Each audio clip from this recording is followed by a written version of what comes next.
là, il s'agit d'une réforme qui est celle du ministère des Finances avec le ministère de l'Environnement et qui vise effectivement à taxer l'utilisation de la vaisselle jetable. Israël, comment ça marche ? Vous allez adorer comprendre Israël. Nous allons retrouver tout de suite Yaël Ifra, qui est conseillère parlementaire, et nous allons parler avec elle du projet de taxer le plastique. Yaël, bienvenue. Merci d'avoir accepté de répondre à nos questions. Je sais que vous êtes très, très sollicitée. Alors, c'est un sujet dont on n'a pas beaucoup encore parlé, le projet de loi de taxer le plastique. Alors, est-ce que c'est une loi, on va dire, qui est adaptée à la société israélienne ? Alors certains la plébiscitent, cette loi, pour bien sûr le côté écologique, parce qu'apparemment Israël est très en retard sur le sujet. D'autres sont un petit peu plus circonspects. On voudrait faire le point avec vous. Oui, alors écoutez, il s'agit d'une loi qui fait couler beaucoup d'encre. D'abord, il faut comprendre que non seulement elle n'est pas passée, mais elle n'est même pas encore en passe d'être discutée. Elle fait partie du bloc qu'on appelle la Chok HaEsderim, donc qui est toute une série de réformes touchant au budget de l'État que le ministère des Finances présente avec la loi de budget pour essayer de faire passer d'un coup plein de réformes qu'on n'arrive pas à faire passer autrement. Donc là, il s'agit d'une réforme qui est celle du ministère des Finances avec le ministère de l'Environnement et qui vise effectivement à taxer l'utilisation de la vaisselle jetable. Alors, pourquoi cette loi a-t-elle été proposée par le ministère des Finances ? Eh bien, il se trouve qu'Israël est un pays exceptionnel de beaucoup de points de vue. Cathy, on est bien d'accord qu'on est très, très exceptionnel. Mais alors là, il y a une exception dont on n'est pas forcément super fier. C'est que l'Israélien moyen consomme 5 fois plus de vaisselle jetable que la moyenne des pays européens. 5 fois plus, pas 2 fois plus, pas 3 fois plus, 5 fois plus, c'est-à-dire 7,5 kg de vaisselle jetable par an et par habitant, Cathy. C'est absolument monstrueux. Il s'agit d'un volume de chiffre d'affaires, enfin de dépenses, qui avoisine les 2 milliards de shekels. Et donc, effectivement, il y a quand même là un problème. On est très content d'être exceptionnel pour beaucoup de choses. On a beaucoup d'enfants, on a une population très très jeune. Mais là, pour le coup, ça fait vraiment énormément de déchets qui s'amoncellent.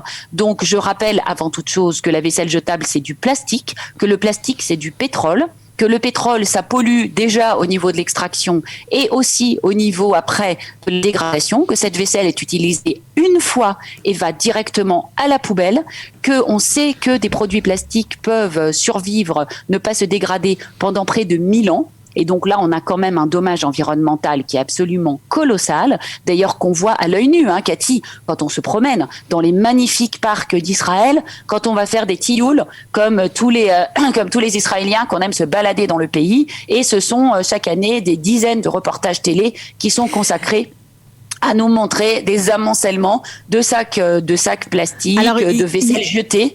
Yaël, on comprend que cette loi est un bienfait pour l'environnement. D'ailleurs, on est tout à fait à la traîne par rapport aux pays européens qui ont déjà amorcé le virage. Mais on se rend bien compte que la société israélienne, en termes d'habitude de consommation, n'est pas du tout sur la même ligne que les pays européens. Est-ce que cette mesure, en tout cas ce projet de loi, pour avoir peut-être la chance de le voir passer, il ne faudrait pas qu'il soit accompagné de mesures éducatives.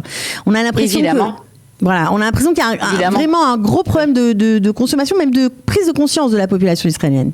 Oui, ce qu'on voit là, c'est la méthode Lieberman. La méthode Lieberman, depuis qu'il est arrivé au ministère des Finances, consiste à se comporter comme le père fouettard du pays, à nous balancer des mesures coercitives, d'interdiction, de remise au pas.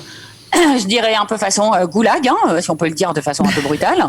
Et donc effectivement, évidemment, cette mesure ne peut pas passer telle qu'elle est. Alors déjà, il faut quand même rappeler quelque chose. Je vais vous donner quelques éléments. Ce qui est important, c'est de comprendre que cette vaisselle va être taxée au poids. D'accord ? Donc c'est un peu bizarre à entendre comme ça. Mais en fait, ce qui se passe, c'est que la vaisselle jetable en Israël, du fait qu'en particulier les populations ultra-orthodoxes, où je rappelle que le nombre moyen d'enfants par famille est de 6, avec évidemment des familles à 10, 12, 14 enfants, est évidemment la plus grande utilisatrice de cette vaisselle à usage unique. Enfin, évidemment, pourquoi évidemment ? Non, pas forcément, Cathy, c'est pas une évidence. Simplement, ça s'est développé comme ça. Ce sont des familles entières qui ont pris l'habitude de ne manger que dans de la vaisselle jetable et à la fin du repas, de jeter pas tous, mais c'est vrai qu'on peut comprendre quand on a une grande famille, pas forcément les moyens de se payer une femme de ménage, des enfants en bas âge, c'est compliqué pour la mère de famille qui parfois travaille aussi, de faire la vaisselle tout simplement. Et c'est vrai que les choses sont rentrées dans l'ordre. Non, mais c'est vrai, les choses sont rentrées dans les mœurs comme ça.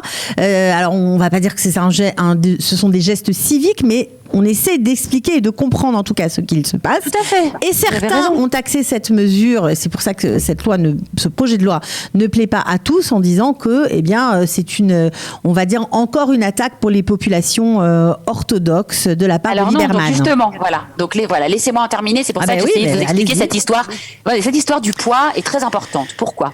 Parce que à partir du moment où s'est développé cet usage et que cette vaisselle était très peu chère, les personnes, les familles, enfin les gens qui utilisent cette vaisselle se sont mis à l'utiliser pour toutes les occasions. Pas seulement quand on fait le repas du midi ou qu'on va pique-niquer, mais effectivement pour tous les repas. Et se sont développées des gammes avec des plastiques de bien meilleure qualité que vous connaissez, qu'on achète quand on a des fois, 20 invités une fois par an. Je veux dire, en ce qui me concerne, on n'achète pas du tout, mais enfin, chacun fait comme il veut. Et donc, c'est du plastique qui est beaucoup plus épais, donc qui est plus lourd. Et c'est ce plastique-là qui met encore plus de temps à se dégrader et qui reste encore plus longtemps dans l'environnement. Ce qui fait que, selon le ministère des Finances, la taxe sur les assiettes les plus légères ne fera quasiment pas bouger leur prix, puisque c'est une taxe dont on dit qu'elle doit doubler le prix. Mais non, elle doublera le prix des plastiques les plus lourds, puisqu'elle est au poids, et ne changera que très peu le prix des assiettes les plus fines. Ah, ça, c'est une précision très importante pour que les gens comprennent bien. Voilà. Ouais, que c'est vraiment... Et toute cette vaisselle dite de luxe, tous ces saladiers, toutes ces assiettes argentées, etc., qu'on s'est mis à utiliser en lieu et place de la vaisselle. Je rappelle quand même que on n'est pas obligé d'être Riloni pour avoir une conscience environnementale, qu'il y a énormément de familles à bas revenus qui ne sont pas des familles ultra-orthodoxes et qui utilisent de la vaisselle, que la planète, c'est celle de tout le monde, que je dirais que plus on a d'enfants et plus on a envie de leur laisser une planète en bon état. Donc ça, des mauvaises habitudes ont été prises parce que les prix étaient très bas, c'est vrai, mais une fois de plus, ici, le ministère des Finances fait bien souligner que seuls les produits entre guillemets haut de gamme augmenteront de façon plus forte et que les produits dont le poids est plus léger augmenteront moins. Moi, je suis d'accord avec vous, Cathy. Je pense qu'il faut évidemment utiliser des incitations vertueuses et positives. On ne fait pas changer le comportement des gens en leur tapant sur les doigts et en les stigmatisant. Tout à fait, cette loi fait ressurgir un comportement tout à fait particulier, une habitude de consommation de la société israélienne. Alors justement, est-ce que c'est la première fois qu'un tel projet de loi essaie de passer ? Je ne sais pas exactement, mais il y a le projet qui est parallèle, qui est celui de la taxation des boissons sucrées aussi. C'est la même chose. Le ministère de la Santé nous a sorti un brouillon de cette fameuse Rock Derim qui indique qu'en gros, ils veulent que tout Israël ne boive que de l'eau du robinet parce qu'elle est très bonne pour la santé. Donc c'est complètement idiot, ça. C'est une espèce de vision complètement idyllique de la société qui n'existe pas. On sait très bien que les gens vont toujours fumer, boire de l'alcool, avoir des comportements qui ne sont pas vertueux. Et c'est comme ça. On doit réguler la société sans toucher à la liberté des individus. Donc là, en l'occurrence, pour la vaisselle, et j'en termine, ce qu'il faut, c'est proposer une alternative. C'est comme ça qu'on fait. Eh bien, des alternatives, il y en a. Il y a la vaisselle à base de bambou, il y a la vaisselle à base de sucre de canne. C'est assez nouveau, d'ailleurs, qu'on trouve la vaisselle de bambou dans les grandes surfaces, dans les supermarchés. Oui, donc ça veut dire qu'il y a peut-être un petit changement. Oui, elle est un peu plus chère, mais elle est parfaitement possible à utiliser.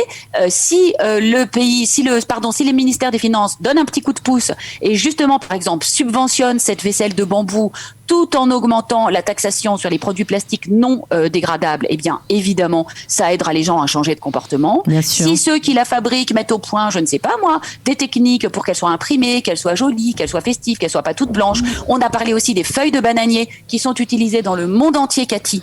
Des vaisselles en feuilles de bananier. En Israël, on a justement une production locale de bananes. Nos agriculteurs veulent qu'on défende la banane israélienne. Eh ben, défendons la banane et la feuille de bananier. Il n'y a aucune raison. On peut parfaitement faire des produits. La high-tech, elle est là pour ça aussi. L'innovation ne doit pas s'appliquer qu'à des produits exportés, mais aussi à la consommation intérieure et aux caractéristiques de la population israélienne. Mettons un concours d'inventeurs en place. Demandons à des jeunes dans les lycées de réfléchir à des possibilités. Vous verrez que le génie créatif des Israéliens fera le reste et qu'on se débarrassera de la vaisselle plastique. Il faut juste le vouloir et le vendre, entre guillemets, aux populations de façon un petit peu plus attractive. Alors c'est vrai que vous parlez justement des programmes éducatifs, c'est tout à fait juste. juste, j'imagine qu'en Europe, il y a de nombreux programmes de sensibilisation, de prise de conscience de ce que le plastique a comme conséquences désastreuses sur notre planète.